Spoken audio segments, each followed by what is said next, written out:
Forced oscillations and resonance. ठीक है, अब यहां पे देखो, इसको एक बार रीड आउट करते हैं हम लोग प्यार से कि when a body oscillates under the influence of an external periodic force. आपको पता है एक्सटर्नल का मतलब जो सिस्टम के बाहर से आ रही है, पीरियोडिक मतलब वो अपने आप को रिपीट करेगी after particular interval of time. Force मतलब सबको पता है, not with its own natural frequency but with the frequency of the external periodic force. These oscillations are said to be forced oscillation। कहने का मतलब ये देखो, यहां पे आपको एक मिनट रुको, अब यहां पे देखो कि पहला ट्यूनिंग फोर्क जो है वो वाइब्रेट कर रहा है, पहला ट्यूनिंग फोर्स जो है वो वाइब्रेट कर रहा है। अब इस पहले वाले की फोर्स की वजह से जब ये वाइब्रेट कर रहा है, इसके वाइब्रेशन की वजह से, यहाँ आप देख रहे होंगे, यहाँ पे ध्यान दो, ये अपनी वाइब्रेशन इसको पास कर रहा है दूसरे वाले को, तो ये भी वाइब्रेट करना शुरू कर देगा, टंग टंग टंग टंग टंग टंग टंग टंग टंग। अब आप ये देखो कि दोनों लगभग लगभग एक ही तरीके से वाइब्रेट कर रहे हैं। फ्रीक्वेंसी देखने से समझ में आ रहा है कि दोनों की फ्रीक्वेंसी सेम है, दोनों के दोनों जो है सेम फ्रीक्वेंसी से वाइब्रेट कर रहे हैं। तो मैं कह सकता हूं कि ये जो ऑसिलेशन हो रहा है दूसरे वाले में, ये फोर्स्ड ऑसिलेशन है। क्यों? क्योंकि ये पहली बात तो ये इसके वजह से, पहली बात तो ये कि ये इसके वजह से वाइब्रेट कर रहा है।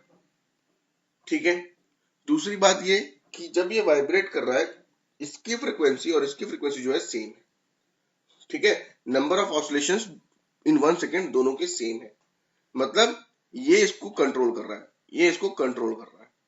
तो ऐसे केस में जब एक दूसरा आदमी आपको कंट्रोल करे, उसे हम कहते हैं फोर्स्ड ऑसिलेशंस। ठीक है, आगे देख लेते हैं। अब एग्जाम्पल देख लेते हैं। यहाँ पे देखो, ये दोनों ही एग्जाम्पल, जो नंबर 1 पे एग्जाम्पल है वो मैंने आप लोग को दिखाया है कि किस तरह से अगर एक वाइब्रेट कर रहा है उसकी वजह से दूसरा वाइब्रेट करेगा। ठीक है, दूसरा एग्जाम्पल आप लोग देख लो, वायलिन को आप लोग क्या करते हो, वायलिन हो गया, सितार हो गया, गिटार हो गया, वगैरह वगैरह को आप लोग जबरदस्ती उसको स्ट्रिंग्स को वाइब्रेट करवाते हो। ठीक है, वो भी अपने मन की फ्रिक्वेंसी पे, है ना, मतलब आप जितना उसको कंट्रोल कर सकते हो, तभी से डिफरेंट डिफरेंट साउंड्स निकलते हैं। तो ये सब टाइप में क्या हो गया, हमारे फोर्स्ड ऑसिलेशंस हो गए। ठीक है, मान लेते हैं कि एक्सटर्नल फोर्स है Ft, जिसका एम्पलीट्यूड कितना है F0, वो पीरियोडिकली वेरी करती है विद टाइम, और उसको मैंने एक डैम्ड ऑसिलेटर में अप्लाई किया है। ठीक है, तो ये जो फोर्स है उसको हम इस तरह से लिख सकते हैं, Ft equals to F0 cos omega d into t, where Ft is the external force, F0 is the amplitude, omega d is the angular frequency of that damped oscillator, and t तो time हो गया at an instant, force frequency कह सकते हैं इसको। ठीक है, अब हम लोग क्या करेंगे, फिर से वही पुरानी कहानी जो अब तक करते आ रहे थे, क्या कि net force that is external force Ma equals to minus k x, क्योंकि वो ऑसिलेट करेगा, ये वाला क्योंकि उस पर डैम्पिंग हो रही होगी, साथ साथ में ये वाला क्योंकि आपने एक फोर्स एक्स्ट्रा लगाया है एक्सटर्नली उसको करने के लिए। ठीक है, तो हम लोगों को क्या करना होगा कि जो माइनस माइनस वाला को इसको इस तरफ, इसको इस तरफ ले आएंगे। ठीक है, लाने के बाद हमें पता चला कि ये वाला इक्वेशन हमारा आ गया, m d2x² upon dt² plus b dx/dt plus kx equals to f0 cos omega dt। ठीक है, एक बार जबकि इसकी नेचुरल ऑसिलेशंस खत्म हो जाएंगी, कहने का मतलब यह है कि मैंने एक पेंडुलम को छेड़ा और पेंडुलम टंग टंग टंग टंग करके घूम रहा था, अपना वाइब्रेशन दिखा रहा था। ठीक है, अपना वाइब्रेशन वो दिखा रहा था। अब क्या हुआ कि जब वो अपना वाइब्रेशन दिखा रहा था, अगर उसको कोई परेशान नहीं करेगा तो क्या होगा, थोड़ी देर बाद बंद हो जाएगा।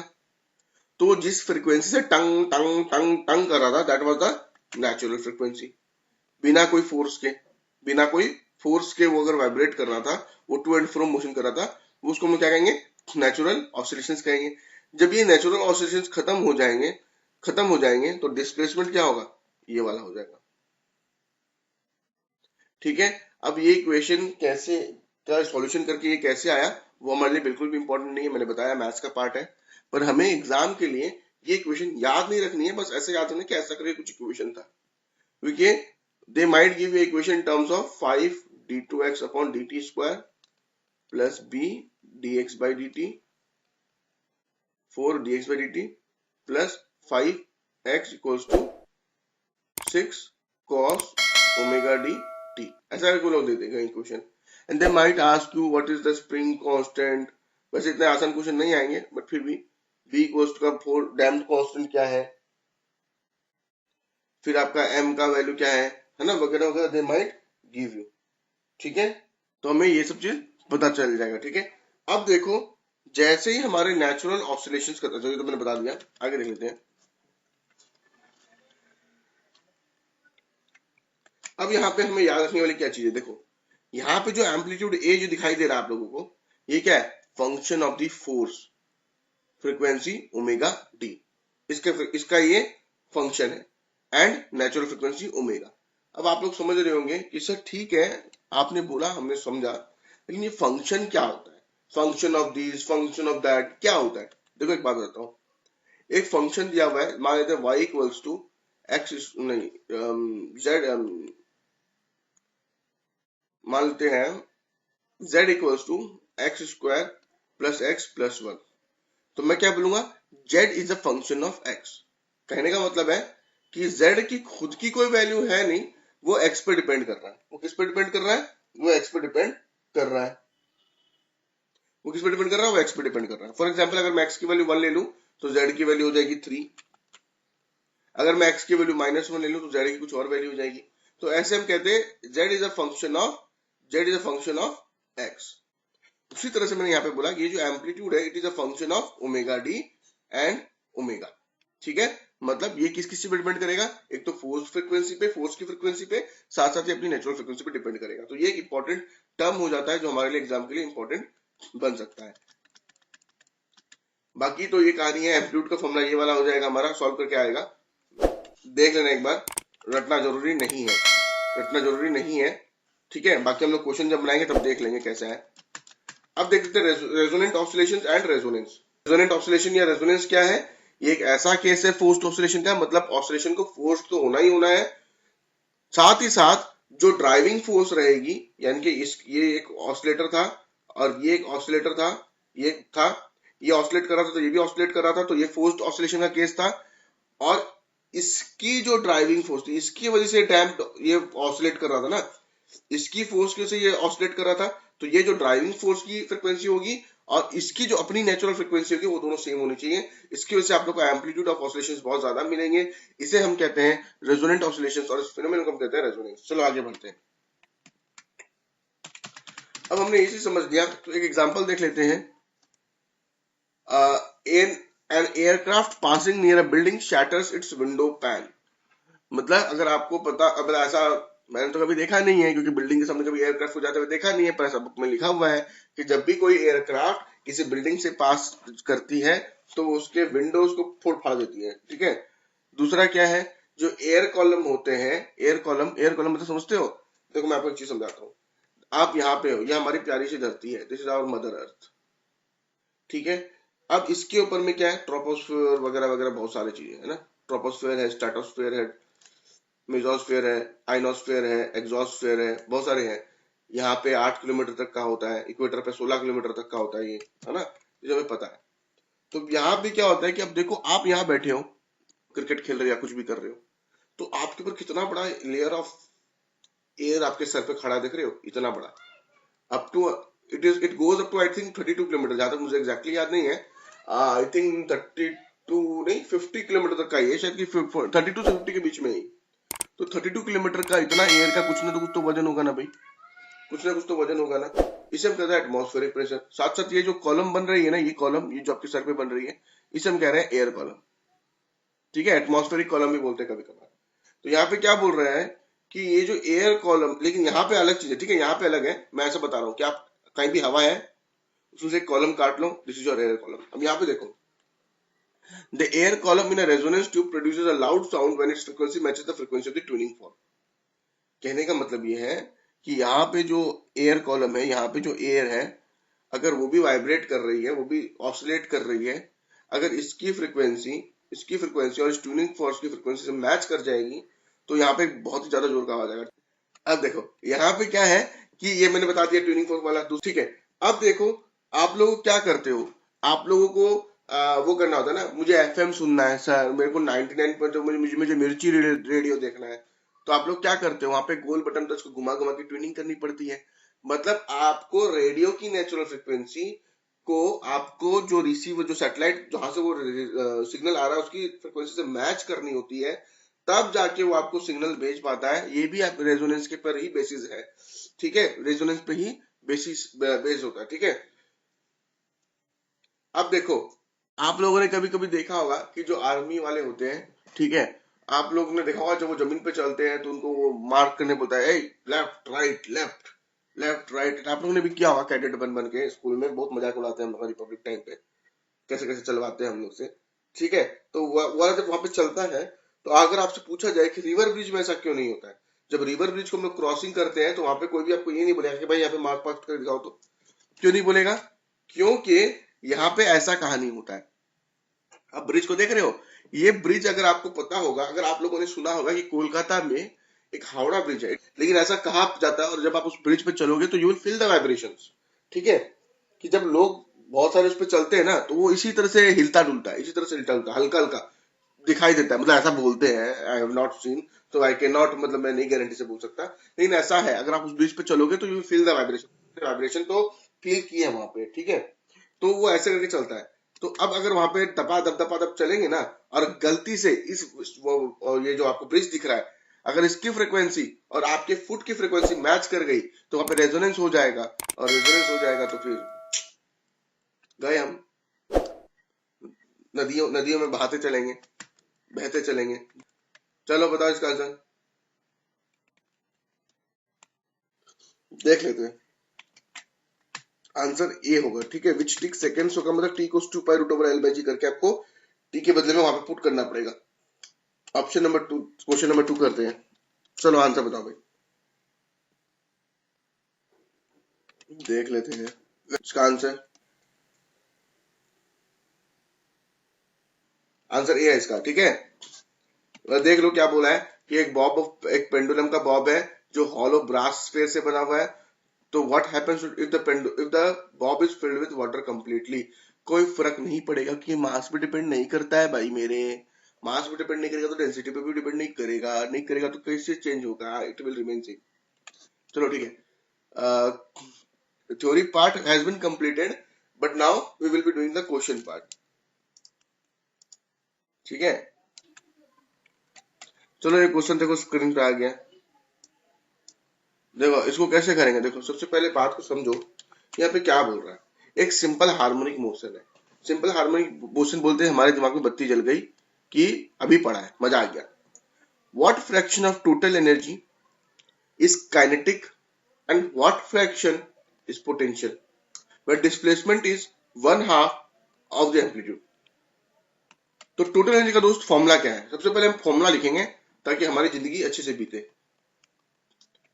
ठीक है। काइनेटिक एनर्जी फॉर्मूला याद है, मुझे याद है, half k a square minus x square, ऐसे भी कुछ था। और आपका जो पोटेंशियल का फॉर्मूला था वो होगा आपका हाफ के एक्स स्क्वायर, ठीक है, हाफ के एक्स स्क्वायर, ठीक है। अब हम लोग देखते हैं इसका, यहां पे क्या आएगा, बोला है what fraction of total energy, kinetic energy, total energy का कितना फ्रैक्शन है, तो हम लोग लिख लेते हैं, फ्रैक्शन निकाल लेते हैं, kinetic energy upon total energy, तो क्या आएगा, half k a square minus x square upon half k a square, ये कट जाएगा, तो अल्टीमेटली आपको क्या मिलेगा, a square minus x square upon x a square. When the amplitude is 1/2 of the, मतलब जो डिस्प्लेसमेंट रहेगा, यानी कि जो डिस्प्लेसमेंट रहेगी वो क्या रहेगी, हाफ ऑफ द एम्पलीट्यूड, यानी कि a/2, तो हम क्या करेंगे, यहाँ पे पुट कर देंगे ए स्क्वायर माइनस a/2 का होल स्क्वायर, यानी कि a square by 4 upon a square. तो आपका आ जाएगा ए स्क्वायर मतलब 4a स्क्वायर मतलब 3a square by 4 into a square cut गया, 3/4 is the answer for the first one, 3/4 is the answer for the first one. अब हम लोग find करते हैं फ्रैक्शन इज पोटेंशियल एनर्जी, तो पोटेंशियल का क्या करेंगे, पोटेंशियल बाई टोटल, पोटेंशियल क्या हो गया भाई दोस्त, पोटेंशियल हो गया, मेरा फॉर्मूला क्या था भाई, half k x square upon half k a square. बोल रहा हाफ करो भैया, एक्स के बदले हाफ पुट करो, तो एक्स के बदले हाफ पुट करेंगे तो क्या आएगा, a by a square by 4, तो a square by 4 into a square, और देखो ये तो मर जाएगा, कोई दिक्कत ही नहीं है, ये स्क्वायर कट जाएगा, तो आपका अल्टीमेटली क्या आएगा 1/4। तो पहले वाले का ऑप्शन नंबर ए का जो आंसर है 3/4 एंड 1/4 है, सॉरी 3/4 ही है ना भाई, 3/4 एंड 1/4। हाँ ठीक है। अब हमने ये वाला कहानी अगर हमने समझ लिया है तो अब हम समझते हैं दूसरी वाली कहानी। दूसरी वाली कहानी में ये बंदा हमसे पूछ रहा है कि भैया ये बताओ what displacement the kinetic and potential energy are equal. तो हमने क्या किया, काइनेटिक एनर्जी को पुट किया half k a square minus x square equals to half k x square. A square minus x square, क्या गलती आ रहा है भाई, तो यहाँ पे आएगा ए स्क्वायर इक्वल्स टू, ये इधर जाएगा तो x square plus x square 2x square, यानी कि a square by 2 equals to x square, यानी कि x equals to a upon root 2 is the answer. At this much displacement our answer will be a by root 2। लेकिन मेरी बात को समझो, अगर मान लेते हैं कि ये पेंडुलम का ही केस है, सिंपल हार्मोनिक मोशन जो है ये यहाँ पे था, मान लेते हैं ये a बाई रूट 2 की ए वाली पोजीशन आई, तो जो एनर्जी यहाँ रहेगी वो एनर्जी तो यहाँ भी रहेगी ना, माइनस ए बाई रूट 2 पे, माइनस ए बाई रूट 2 पे। तो आपको ये बात याद रखना है, जब भी स्क्वायर करके हटता है ना, यहाँ पे प्लस माइनस आ जाता है, यहाँ पे प्लस माइनस आ जाता है। अब एक स्टूडेंट था जिसके पास मैथ्स नहीं थी, उसने मुझसे पूछा कि सर मैं क्यों प्लस माइनस लगाऊं, मुझे कैसे पता चलेगा कि प्लस लगाना है माइनस लगाना है या दोनों लगाना है। बात समझो मेरी, आप लोगों ने बचपन में मैथ्स ठीक से पढ़ा नहीं है, इसका मतलब बचपन में हमने पढ़ा था लीनियर इक्वेशन, यहाँ पे x प्लस 3 इक्वल्स टू 5 रहता था, x की वैल्यू निकालनी होती थी, x का पावर कितना है 1, तो उसके सॉल्यूशंस कितने होंगे, एक ही आंसर आएगा यानी कि 2। यहाँ पे x square plus quadratic equation रहती थी, तो आपके यहाँ पे पावर कितना रहता था 2, तो x की कितनी वैल्यू आती थी 2, यहाँ पे पावर कितना है 2, तो इसकी एक वैल्यू क्यों आएगी, इसकी भी 2 वैल्यू आएगी, एक प्लस आएगी एक माइनस आएगी, इसलिए मैंने ये लगाया भाई। चलो क्वेश्चन बनाओ, चलो आगे देखते हैं। अब हम लोग को समझो यहाँ पे कि देखो दोस्तों, मैंने आप लोगों को दो तरीके से समझाया है, दो तरीके से मैंने समझाया इस क्वेश्चन को, मतलब सॉरी एक्स की इक्वेशन दो तरीके से समझाई, एक in terms of displacement and in terms of, हम लोग एंगल भी जानते हैं, क्या जानते हैं, x equals to A sine omega t जानते हैं भाई, जानते हो नहीं जानते हो, जानते हो। ओमेगा का मतलब क्या होता है भाई, 2 पाई बाई टी होता है, जानते हो नहीं जानते हो, जानते हो। X equals to A sine 2 pi by t, और स्मॉल टी के बदले क्या पुट करेंगे, टी बाई 12, टी मर जाएगा, 2 6 है, पाई बाई 6 का वैल्यू बताओ भाई जल्दी से, साइन पाई बाई 6 मतलब हो गया साइन 30, साइन 30 हो गया मतलब हाफ, साइन 30 हाफ ही होता है ना भाई, हाफ ही होता है, गलती होगा तो बताना। तो साइन पाई बाई 6 आ गया भाई, साइन पाई बाई 6 आ गया तो मुझे पता चल गया भाई x equals to A by 2 है, x equals to A by 2 है। अब मैं खुश हो गया, खुश क्यों हो गया, क्योंकि अभी जस्ट पिछले वाले क्वेश्चन में भी मैंने वही किया था, टोटल एनर्जी वगैरह निकाल के, ये नहीं किया था, याद नहीं है। यहाँ पे क्वेश्चन में क्या बोला, अच्छा यहाँ पे काइनेटिक एनर्जी और पोटेंशियल का रेशियो बनाया, चीटिंग कर लिया मेरे साथ। तो काइनेटिक एनर्जी फॉर्मूला क्या है, half k a square minus x square upon half k x square निकालना है हमें, ये काइनेटिक एनर्जी का हो गया, पोटेंशियल एनर्जी का रेशियो हो गया। तो हाफ के मर जाएगा, a square minus a square by 4 आ जाएगा भाई, ए स्क्वायर बाई 4 आ जाएगा, यहाँ पे आ जाएगा 3 ए स्क्वायर बाई 4, और यहाँ पे आ जाएगा हमारा 4 by a square, a square मर जाएगा, 4 मर जाएगा, 3/1 इज द आंसर।